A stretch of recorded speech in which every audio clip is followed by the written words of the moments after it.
ለመሆኑ የሻምፒዮኖቹ ማግስት እንዴት አለፈ? በደስታ ማዕበል እየዋኙ ያሉት የፕሪሚየር ሊጉ አሸናፊዎችና ደጋፊው ምድር ጠባቸዋለች። ታሪካዊው የመድፈኞቹ የትንሣኤ ቀንም በዓለም ዙሪያ ሁሉ በበርካታ አስደናቂ መልኩ እየተከበረ ቀጥሏል። የ2025-26 የውድድር ዘመን የእንግሊዝ ፕሪሚየር ሊግ ዋንጫ አሸናፊ መሆኑን ያረጋግጠው የአርሰናል ተጫዋቾችና ደጋፊው የዓለም ዜና ሆነዋል። ከ22 ዓመታት በኋላ ሻምፒዮን ለሆኑት መድፈኞቹ ከየአቅጣጫው የእንኳን ደስ አላችሁ መልእክቶችም እየጎረፉላቸው ነው። የአርሰናልን ሻምፒዮንነት ያረጋገጠችው የጨዋታው ማብቂያ ፊሽካ ከተነፋ ጀምሮ በመላው ዓለም የተነቃነቀው የአርሰናል ደጋፊዎች የደስታ ማዕበል ሌሊቱን አድሮ ቀኑንም ውሎ ዳግም አድረዋል። በዚህ ቅጽበት ከአዲስ አበባ ቦሌ እስከ ለንደን ሶባህ ሪያሊቲ ወይም የመድፈኞቹ የልምምድ ማዕከል የተሰራጨው በምስል የተደገፈ የደጋፊውና የተጫዋቾችን ደስታ አገላለጽ የዓለም የመገናኛ መረቦች ሁሉ በሚገርም ፍጥነት ተቀባብለውታል። ከአራቱም አቅጣጫ እንዳውሎ ንፋስ የተዛመተውና እንደ ሰደድ እሳት መቆሚያ የሌለው የሚመስለው የደጋፊው ንቅናቄ ሲታይ ዓለም ሁሉ የአርሰናል ደጋፊ ብቻ ይመስላል። ከሀገራችን ኢትዮጵያ ጀምሮ በመላው ዓለም ያሉ ከዚህ በፊት የአርሰናል ደጋፊ እንደነበሩ የማይታወቁት ጭምር የአርት፣ የስፖርት፣ የፖለቲካ፣ የንግድና የተለያየ ዘርፍ ላይ ያሉ ዓለም አቀፍ ዝነኛ ሰዎች ከያሉበት ሆነው ደስታቸውን አጋርተዋል። ደጋፊዎች ብቻ ሳይሆኑ ሌሎች በርካታ አካላትም ለመድፈኞቹ እንኳን ደስ አላቸው ይገባቸዋል የሚሉ መልካም ምኞቶች ማህበራዊ መገናኛ መረቡን አጨናንቀውታል። አርሰናል አንድ ጨዋታ እየቀረው ከተከታዩ ማንቸስተር ሲቲ በ4 ነጥቦች ርቆ በ82 ነጥቦች ዋንጫውን እንዳሸነፈ ከተረጋገጠ በኋላ ሴቪያ፣ ናፖሊና ሊቨርኩሰን ለመድፈኞቹ እንኳን ደስ ያላችሁ የሚል መልእክት ለመላክ የቀድማቸው አልነበረም። የእንግሊዝ ፕሪሚየር ሊግ ከፍተኛ ግብ አስቆጣሪው አለን ሽረር አርሰናሎች እንኳን ደስ ያላችሁ የሚል መልእክቱን በፍጥነት ልኳል። በአንድ ወቅት ከአርሰናል ወደ ማንቸስተር ዩናይትድ የተዘዋወረውና በመድፈኞቹ ደጋፊዎች ዘንድ እንደ ካድ የሚታየው ቺሊያዊው ተጫዋች አሌክሲስ ሳንቼዝ በበኩሉ ሰላም መድፈኞቹ፣ በትልቁ አቅፊያችኋለሁ፣ በጣም እንደምወዳችሁ መቼስ ታውቃላችሁ። እናም ፕሪሚየር ሊጉን ስላሸነፋችሁ ለሁሉም ተጫዋቾችና ደጋፊዎች እንኳን ደስ አላችሁ፣ በጣም እወዳችኋለሁ የሚል መልእክቱን አስተላልፏል። ያ መነጋገሪያ የነበረው የማንቸስተር ሲቲ ደጋፊ በበኩሉ ለአርሰናል እንኳን ደስ ያላችሁ መልእክቱን ለማስተላለፍ ተገዷል። ደጋፊው የአርሰናል አርማ ያለበት ውሃ መጠጫ ይዞ በተነሳው ምስል በማህበራዊ ሚዲያ በቅጽበት መነጋገሪያ አድርጎት ነበር። ከአርሰናል ሻምፒዮንነት በኋላ ደጋፊው ለስካይ ስፖርት በሰጠው ቃል ባደረኩት ነገር አርሰናል ዋንጫ እንዲያነሳ የበለጠ አነሳስቻቸዋለሁ ሲል ተናግሯል። ለዚህ ድርጊቴም አርሰናል ዋንጫ እንዳይበላ ስትፈልጉ የነበራችሁ የሌላ ክለብ ደጋፊዎችን ይቅርታ እጠይቃለሁ ሲል ያክላል። ጨምሮም አርሰናል ዋንጫውን በማሸነፋችሁ እንኳን ደስ አላችሁ ሲል ተናግሯል። ሪያል ሶሲዳድ በበኩሉ ለአርሰናል፣ ለአሰልጣኝ ሚካኤል አርቴታ፣ ለካፕቴን ኦዴጋርድ፣ ለሜሪኖና ለዙቢሜንዲ እንኳን ደስ ያላችሁ ብለዋል። ሊቨርኩሰን ለቀድሞ ልጃቸው ፔሮ ሂንካፔ እንኳን ደስ ያለ ሲሉት፣ የፈረንሳይ ሊጓን በበኩሉ ለቀድሞ ተጫዋቾቹ እና ለአሁኑ የዓለማችን ምርጥ የመሃል ተከላካይ ጥምረቶች ለጋብሪኤል ማጋሌሽና ለዊሊያም ሳሊባ የእንኳን ደስ ያላችሁ መልእክታቸውን ልከዋል። የቀድሞ መድፈኛ የአሁኑ የሪያል ማድሪድ ተጫዋች ዳኒ ሴባዮስ እንዲሁም ለቀድሞ ክለቡ መልካም ምኞቱን ገልጿል። ዋትስአፕ በበኩሉ ራሱን ወደ አርሰናል ቀለሞች ቀይና ነጭ ቀይረዋል። አርሰናል ፕሪሚየር ሊጉን ማሸነፉን ምክንያት በማድረግ ዋትስአፕ ከለሩን ወደ ቀይና ነጭ ለውጧል። በባዮ ላይም ስታርት ዋን አርሰናል ሳፖርተር የሚል ጽሑፍ ተቀምጧል። ከዚህ ቀደምም የዋትስአፕ ገጽ በተደጋጋሚ ስለ አርሰናል እንደሚፖስት ይታወቃል። 22 ዓመት መጠበቅ አሁን አብቅቷል። አርሰናል ሻምፒዮን በመሆኑ መላው ዓለም እየተደሰተበት ነው። በጉጉት ሲጠበቅ የነበረውን የመድፈኞቹን የፕሪሚየር ሊግ ድል ከሀገር ውስጥ እስከ ዓለም አቀፍ ድረስ በርካታ ታዋቂ የፖለቲካ መሪዎች፣ አስተዳዳሪዎች፣ ሴናተሮችና የሕዝብ ተወካዮች የሰሜን ለንደኑ ክለብ የአሸናፊነት ስኬቱን ካጠናቀቀ በኋላ እንኳን ደስ አላችሁ በማለት በማህበራዊ ሚዲያ ላይ ደስታቸውን አጋርተዋል። በዚህ በኩል ኬንያ በአፍሪካ ውስጥ ካሉ ትልልቅ የፕሪሚየር ሊጉ ደጋፊዎች አንዷ ነች። እናም የአርሰናልን ስኬት በፍጥነት በኬንያ ማህበራዊ መድረኮች ላይ ትልቅ ርዕሰ ጉዳዮች መካከል አንዱ ሆኗል። ከታዋቂ ኬንያውያን አስተያየቶች መካከል ታዋቂ አርሰናል ደጋፊና የሀገሪቱ ፕሬዝዳንት ዊሊያም ሩቶ ስለ ክለቡ ያላቸውን ፍቅር በተለያየ አጋጣሚዎች በይፋ መናገራቸው ይታወሳል። ፕሬዝዳንቱ ቀደም ሲል በናይሮቢ በተካሄደው የፕሪሚየር ሊጉ ዋንጫ ጉብኝት ወቅት የአርሰናልን የዋንጫ ምኞት በመደገፍ በስቴት ሃውስ አርሰናል ተመልሷል ብለው በልበ ሙሉነት አውጀው ነበር። የአርሰናል የዋንጫ አሸናፊነት ከተረጋገጠ በኋላ የኬንያ የማህበራዊ ሚዲያ ገጾች ፕሬዝዳንቱ ለክለቡ ካደረጉት የረዥም ጊዜ ድጋፍ ጋር የተገናኙ የእንኳን ደስ ያላችሁ መልእክቶች በሰፊው ተላልፈዋል። የማህበራዊ ሚዲያ ተጠቃሚዎች ቀደም ሲል የተነበዩትን ግምታቸውን በድጋሚ በመመልከትና በአርሰናል አስቸጋሪ ዓመታት ታማኝነታቸውን አክብረዋል። በዚህ የድል ስኬት ወቅት ሟች ፖለቲከኛ ራይላ ኦዲንጋ በሰፊው ታስበውበታል። ራይላ በኬንያ ከአርሰናል ድጋፍ ጋር የተቆራኙ ሰው ናቸው። በክለቡ አፈጻጸም ላይ በተደጋጋሚ አስተያየት በመስጠት ለዓመታት ይታወቃሉ።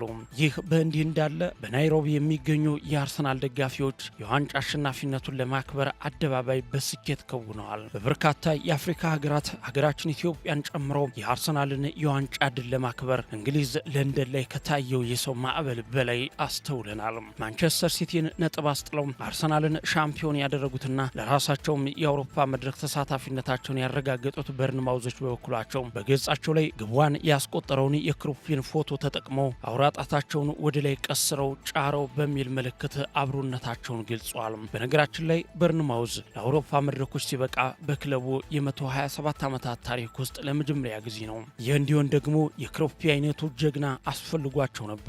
በርንማውዞች ይህንን ተጫዋች ያመጡት የፈረንሳይ ሁለተኛ ዲቪዚዮን ክለብ ከነበረው ሎሬንት ነበር ያስፈረሙት። ባለፈው ዓመት ገና በ18 ዓመቱ በ32 ጨዋታዎች 23 ግቦች ማስቆጠር ችሎ ነበር።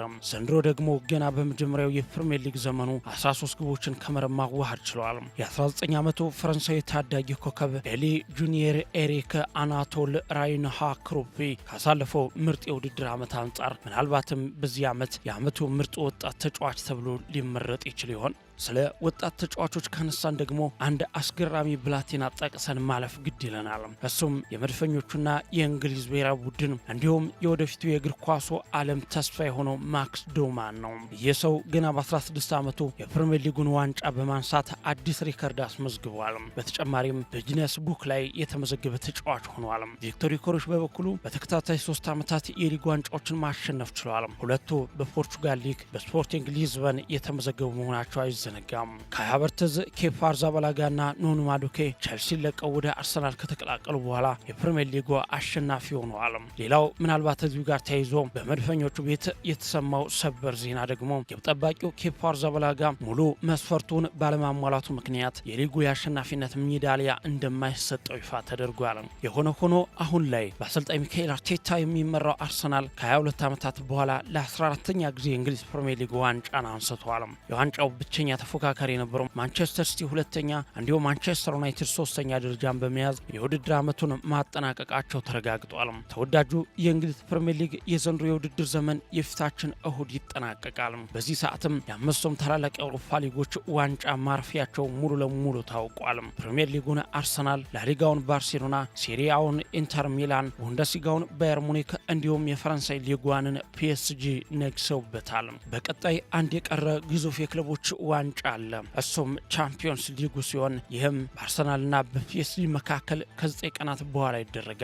የፕሪሚየር ሊጉ አሸናፊ በዚህም ታሪክ ይሰራ ይሆን? ቡካዮ ሳካ ትላንት አንድ ቪዲዮ ለቆ ነበር። ተደሰቱበት። ለ22 ዓመታት እየሳቁና እየቀለዱብን ነበር። ከእንግዲህ ግን አይስቁብንም፣ ብሩህ ሆኖ ይበልጥ የሚያበራ ይሆናል ብሏል። ምናልባት መድፈኞቹ ይህንን ደስታቸውን ለማጋራት ድሉን በሚያከብሩበት ቀን በተለይ ለባለውለታዎቻቸው ለባሪ ለክሩፒና ለማብሮባኖስ እንዲሁም ሌሎች ሰዎችን ግብዣ ይጠሯቸው ይሆን? በነገራችን ላይ ከተቀናቃኝ ቡድኖች ገና መጀመሪያ ላይ አርሰናል የዘንድሮን ፕሪሚየር ሊግ እንደሚያሸነፍ በእርግጠኝነት የተናገረው በግብጽ ምድር የተገኘው አፍሪካዊው የፈርዖኖቹ ንጉስ መሐመድ ሳላህ ነው። በዚህ የውድድር ዓመት ከአርሰናል ጋር የተያያዙ ብዙ አስገራሚ ነገሮችን ሰምተናል፣ አይተናል። አሁንም ብዙ ነገሮችን እየሰማን እያየን ነው። እንደ አውሮፓውያኑ የዘመን ቀመር ግንቦት 15 ቀን 2004 አርሰናል ሌስተር ሲቲን በማሸነፍ የፕሪሚየር ሊጉን ዋንጫ ያለምንም ሽንፈት ማሳካት ቻለም። ከዛ በኋላ አርሰናል የፕሪሚየር ሊጉን ዋንጫ ዳግም ለማንሳት 22 ዓመታትን አስቆጠረም። ዛሬ ላይ ለመድረስ ብዙ ክረምትና በጋዎች አልፈዋል። ብዙ የልብ ስብራቶች፣ ብዙ ሐዘኖች፣ ብዙ ሐሜቶች፣ ብዙ መውደቅ መነሳቶች፣ ብዙ ተስፋ መቁረጦች፣ ብዙ ፌዝና ስላቆች፣ ብዙ ተስፋ ማድረጎች በየዘመናቱ ታይተዋል በመድፈኞቹ ቤት። ዛሬ ግን ምስጋና ለሚካኤል አርቴታና ለልጆቻቸው ይሁንና አርሰናል የሚናፍቀውን ዋንጫ ማስጨበጥ ችሏል። በዚህም ዛሬ ከአይቨሪ እስከ ኤምሬትስ፣ ከለንደን እስከ አዲስ አበባ፣ ከዓለም ጫፍ እስከ አጽናፍ በአራቱም አቅጣጫ ደጋፊው በአንድ ድምፅ እየጮህ ነው። ይህ ሰሞን ለአርሰናል ደጋፊዎች የታሪክ ትንሳኤያቸው ነው። ላለፉት 22 ዓመታት ታሙ የኖረው ደጋፊ አሁን ትክክለኛ ዶክተሮቹን አግኝቶ ታክሞ ድኗል። መድፈኞቹ በመጨረሻም በክብር ዙፋናቸው ላይ ተንፈላሰዋል። እድሜና ጸጋ ለነዛ ታሪካዊ መድፈኞቹንና እሁድ አመሻሽ በቀይና ነጭ ሪባን ያሸበረቀውን ዋንጫ አምበሉ ማርቲን ኦዴጋርድ ከፍ ያደርገዋል። ሌሎቹ መድፈኞች ከና አሰልጣኞቻቸው በሜዳ ውስጥ ከፍ ሲያደርጉት፣ ሌሎች ደጋፊዎቻቸው ከስቴዲየም ባሻገር በአራቱም የዓለም አቅጣጫ አብረው ያጅቧቸዋል። ከመድፈኞቹ ጋር በተያያዘ አንደኛው አስገራሚው ነገር ሚካኤል አርቴታ አርሰናልን እየመራ ያደረገው የመጀመሪያው ጨዋታ ከበርንማውዝ ጋር የነበረ ሲሆን ጨዋታውም አንድ አቻ ነበር የተጠናቀቀው። በዛ ጨዋታ ሚካኤል አርቴታ ይዟቸው ከገባቸው ተጫዋቾች መካከል አሁን ያለው ቡካዮ ሳካ ብቻ ነው። ሌሎቹ ከክለቡ ሁሉ ተሰናብተዋል። ታዲያ ሚካኤል አርቴታ ወደ አርሰናል ከመጣ በኋላ የመጀመሪያ ጨዋታውን ከበርንማውዝ ጋር አድርጎ አንድ አቻ ከተለያየ በኋላ ሌላኛው የታሪክ ግጥምጥሞች ደግሞ ሰሞኑን ተፈጥሯል። ይህም ከዓመታት በኋላ በርንማውዝ ያስመዘገቡት ተመሳሳይ አንዳቻ ውጤት ነበር አርሰናልን የዋንጫው ባለቤት ያደረገው። ያ ማለት አንዳቻ የተጠናቀቀው ውጤት ዓመታትን ዙሮ ተመልሶ መጥቶ ያ አንዳቻ ውጤቱ የዋንጫ ባለቤት አድርጎታል። በዚህም ቀጣይ ዓመት የፕሪሚየር ሊጉ ጨዋታዎች ላይ ኮሚታተሮች ብዙ ጊዜ አርሰናልን ዘ ቻምፒዮንስ እያሉ የሚጠሩ ይሆናል። በቀጣይ ዓመት ሚካኤል አርቴታ ከአርሰናል ጋር አዲስ ውል ይፈራረማል ተብሎ ይጠበቃል። አዲስ በወጣ መረጃ የሰሜን ለንደኑ ክለብ አርሰናል በዓመቱ መጨረሻ ለአሰልጣኝ ሚካኤል አርቴታ ትልቅ ኮንትራት ሊያቀርቡ መሆኑ ተነግሯል። አዲስ ውል አሰልጣኝ ሚካኤል አርቴታን ከዓለም ከፍተኛ ተከፋይ አሰልጣኞች መካከል አንዱ እንደሚያደርጋቸው ተገልጧል። ክለቡ ለአሰልጣኝ ሚካኤል አርቴታ ከፍተኛ የደሞዝ ጭማሪ ለማድረግ ማቀዱን የሰማው የአርቴታ ክፍያ አሰልጣኝ ዲያጎ ሲሞኒ በአትሌቲኮ ማድሪድ ከሚያገኙት ክፍያ ጋር የተቀራረበ ይሆናል ተብሎም ይጠበቃል። ሚካኤል አርቴታ በእርግጥ ዓመቱን ያለ ዋንጫ ቢያጠናቀቁም እንኳን የክለቡ አስተዳደር በቡድኑ ለማቆየት ወስኖ እንደነበረ ዘ ጋርዲያን አስነብቧል። በክለቡ በኩል ከየካቲት ወር ጀምሮ ከውሳኔ ተደርሷል። አዲሱ ውል እጅግ ከፍተኛ የደሞዝ ጭማሪን ያካተተ ሲሆን አርቴታም ደስተኛ ነው ተብሏል። በዚህም አርሰናል ከሚካኤል አርቴታ ጋር ውል ለማደስ ድርድር ተጀምሯል። እናም ከቻምፒዮንስ ሊግ ፍጻሜ በኋላ እንደሚሆን ይጠበቃል። ከአዲሱ የውድድር ዘመን በፊት ጉዳዩን ለመፍታት ከሁሉም ወገኖች ፍላጎት አለ። አርሰናል ለሚካኤል አርቴታ ትልቅ የደሞዝ ጭማሪ ለማድረግ እንዲሁም ሰሞኑን ማንቸስተር ሲቲን ነጥብ ያስጣላቸውንና ሻምፒዮን መሆናቸውን ያረጋገጠላቸውን ግብ ያስቆጠረውን የበርንማውዙን ክሩፒን የክረምት የዝውውር ኢላማ ዝርዝራቸው ውስጥ ለማስገባት አቅደዋል። እንዲሁም አንድሬ በርታም ሌላው የውል ማራዘሚያ ጉዳይ ይጠብቃቸዋል። ከሳውዲ አረቢያ ፍላጎት ቢኖርም አርሰናል ግን የስፖርቲንግ ዳይሬክተራቸውን አንድሬ ቬርታን ውል ለማራዘም በንግግር ላይ ናቸው። እኒህ ነገሮች ከቻምፒዮንስ ሊጉ ፍጻሜ በኋላ በክረምቱ ንግግሮች ይከተላሉ። የጥረቱ ተምሳሌት የተስፋ ለመቁረጥና ያልሸነፍ ባይነት እማኝ ከለብለብ ፕሮጀክት ይልቅ የረዥም እቅድ ሀያልነት ማመሳከሪያ ከዝቅታ ወደ ከፍታ የመድረስ ሰንደቅ የሆነው ሚካኤል አርቴታ በቀጣይስ የሚያቆመው ይኖር ይሆን? ይህንን በተመለከተ በርካቶች ሀሳባቸውን እየሰጡ ይገኛሉ። በተለይ ቀጣይ ዓመትም መድፈኞቹ ዋንጫውን ይደግሙታል የሚሉ ግምቶች ተበራክተዋል።